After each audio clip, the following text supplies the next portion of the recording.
We move over to our Kraken here, who continue to be in Stanley Cup playoffs. It is pretty wild to think about that. The last time Seattle had a team in the Stanley Cup playoffs was back in 1919. So it's been a while. It's been a long time coming. So we look at the team's past 3 games here of the series, the first round of the Stanley Cup playoffs. Against the Colorado Avalanche. The first 2 games over in Colorado.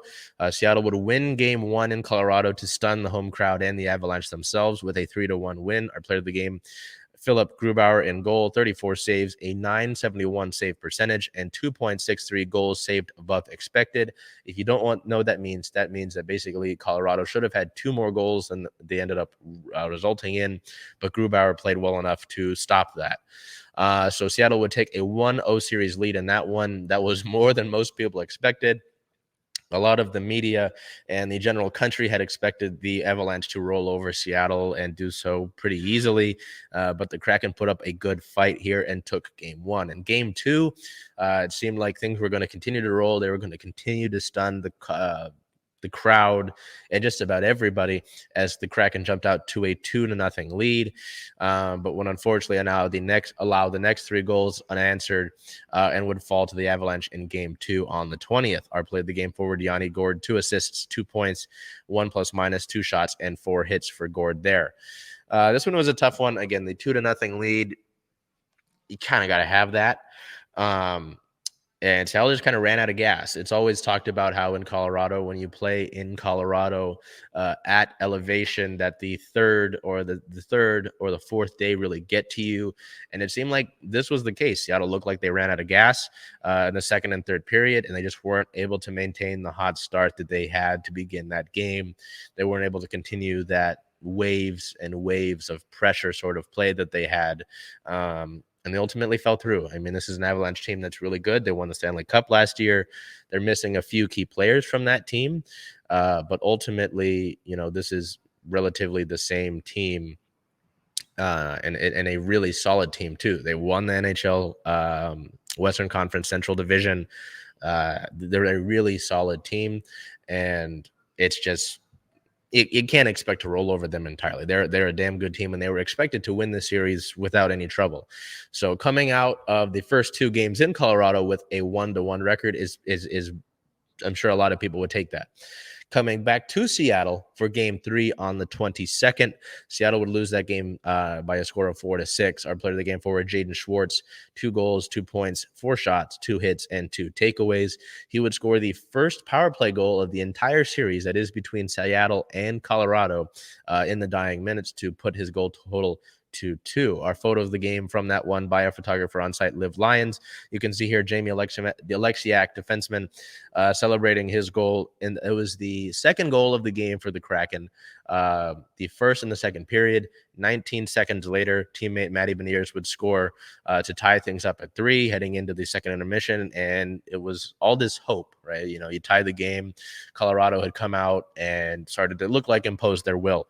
But the Kraken would tie things up in the second period. Going into the third intermission, though, again, the Avalanche continued to pick apart Seattle's mistakes. And it just resulted in Colorado, again, pulling away and continuing to show their impressive play. Their top superstars would show up in this game. Nathan McKinnon, Cale Makar, Mikko Rantanen would all have a part in this win, which is something that the Kraken have been able to limit in those first 2 games. So we'll look at it here in a second after we go over our player of the week. I went with Philip Grubauer, despite the fact that the Avalanche won the last 2 games. And obviously you look at the 6 goals, it's tough. You can take one of those goals away, considering one of them was an empty netter. Grubauer, a 3.06 goals against average, which, isn't necessarily too fantastical. But, again, we'll talk about it here. A .917 save percentage and 1.3 goals saved above expected. So, we look at this series here, again, as I mentioned, this is a very talented Colorado Avalanche team. They won the Stanley Cup last year. They got some really good games out of their top superstars in game 3. First of all, the atmosphere in Climate Pledge Arena for Game 3 was excellent. Basic Gordon and Bill Garcia were down there outside of the arena to capture some of that atmosphere ahead of Game 3.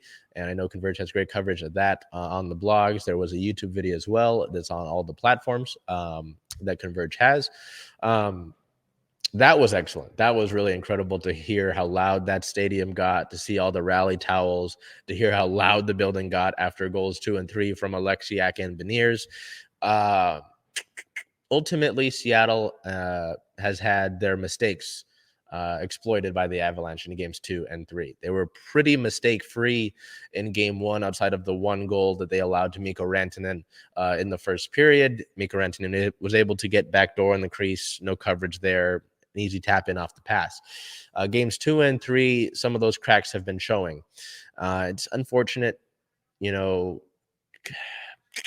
to have this happen now, obviously, in the playoffs. I mean, but we've been talking about this throughout the course of the year.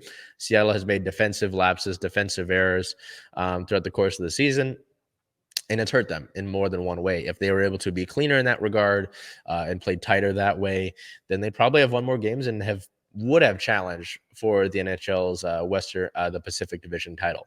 So it's tough. I mean, this is, again, their second year as a franchise. They'll likely need to add some defensemen, some better defensemen next year. But we're still in this series. It is a 1-2 lead in favor of Colorado. Game 4 is tonight at Climate Pledge Arena. A great opportunity to go ahead and tie things up. And it's not that stressful going back on the road, considering the fact that the Kraken have proven that they can win on the road in Colorado, doing so in game 1. So it's tough, but Seattle's going to need to continue to maintain the pressure that they have. They don't necessarily have a superstar to lean on like Colorado and like most of the teams in this NHL Stanley Cup playoffs do. So they're going to need to continue to have their depth show up here. In game 3, they were without Morgan Geekie, who Geekie and his wife welcomed their daughter Gabby to the world just ahead of puck drop, and Geekie is expected to play tonight. So having his dad's strength show up tonight would be a great deal for Seattle. With Geekie back in the lineup, as Jesper Froden had to slot in for him there. But again, Seattle, there are a few things that they need to win. Philip Grubauer has been excellent in this series, despite what the third game shows in terms of score. They're going to need to continue to have him play that way. Seattle's going to have to play tighter defensively, making some mistakes there, obviously, in those last 2 games, to allow, 9 goals in the past 2 games? Yeah, that's really, yes. Oops. 9 goals in the past 2 weeks. That's tough. And obviously that third thing, I got to show all 3. That third thing is continuing that waves of pressure. That depth in the forward lines and even the defenseman pairings is why Seattle has gotten to this point in the first place. So they need that to continue in order to have that fighting chance, in order to win tonight and possibly win in game 5 back in Colorado and force a game 6 here in Seattle. So that's all that. We don't have any injury news, thankfully. We look ahead to this upcoming week for the Kraken. As I mentioned, game 4 is here in Seattle tonight at 7 p.m. Pacific time against the Avalanche. I know there is a watch party in the Armory. They had this outdoor watch party outside of game 3. I do not believe they're having the same exact one tonight outside of Climate Pledge Arena. I know that they advertised that there would be one in the Armory. So there is that. April 26th is game 5 in Colorado. That is a 6:30 p.m. Pacific time start. If necessary, game 6 is here in Seattle on April 28th. That time is still to be announced if it is needed. And then also, if necessary, if we need to go to a game 7, that is April 30th at the Avalanche, with that time also to be announced there. So again, Seattle is still very much in this series. They have a deficit of a game, considering they're down 1-2 to Colorado, but they can tie things up tonight here at home with a great atmosphere. Where else, what else would you like to be doing?